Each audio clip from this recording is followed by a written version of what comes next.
ఒరే ఆలి ఆగరా.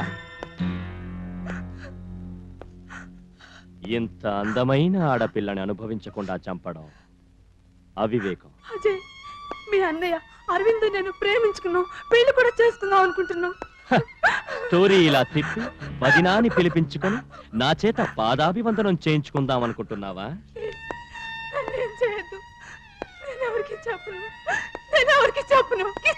నిన్ను నమ్మి వదిలేస్తే నిజం చెప్పి మమ్మల్ని నిప్పుల్లో తోసేస్తావు.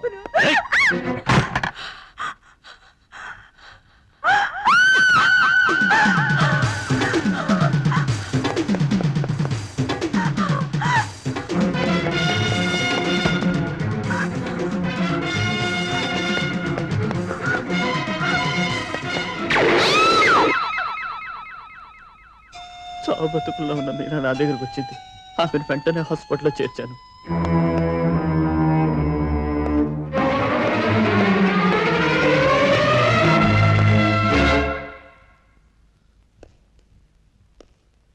నేను ఇక్కడ ఉన్నట్టు నీకెలా తెలుసు? మానభంగం చేస్తే కొనవుపిరితో బయటపడ్డ మీనా చెప్పింది.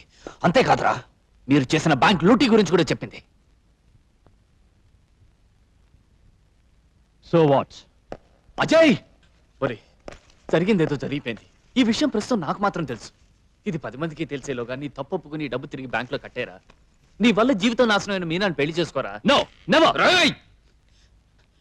అజయ్, కాస్త వివేకంతో ఆలోచించు. నువ్వు చేసిన నేరం బయటపడితే నాన్నగారు పరువు ప్రతిష్టలు ఏం కావాలి? ఆయన పరువు కాపాడడానికి నేను సంఖ్యలో వేయించుకోవాలా? ఆయన పేరు ప్రతిష్టలు నిలబెట్టడానికి నేను కటకటాల పాలు కావాలా? అది కాదురా. ఒరే అజయ్, మీనా ఈ పాటికి పోలీసులకి రిపోర్ట్ ఇచ్చే ఉంటుంది. వాళ్ళు వచ్చే లోపల మనం పారిపోవాలి. Come on. నో అజయ్, మర్యాదగా నాతో రా. మై డియర్ బ్రదర్, మర్యాదగా నా దారికి అడ్డు తప్పుకో, లేకపోతే ఆ పిలుపు కూడా నోచుకో. ఏం చేస్తావా? కొడతావా? చంపుతావా? నరుకుతావా? ఏం చేస్తావా? చెప్పు.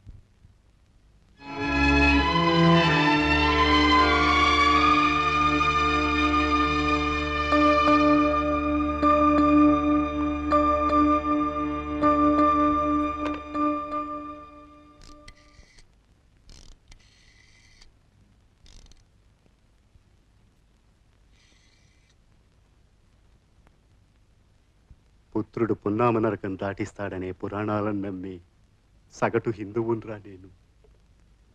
నాకు తలకొరివి పెట్టడానికి కొడుకువు నువ్వున్నావు. ఉన్న ఒక్క కొడుకుని పోగొట్టుకుంటే నిన్ను పున్నామ నరకం దాటించేదెవర్రా?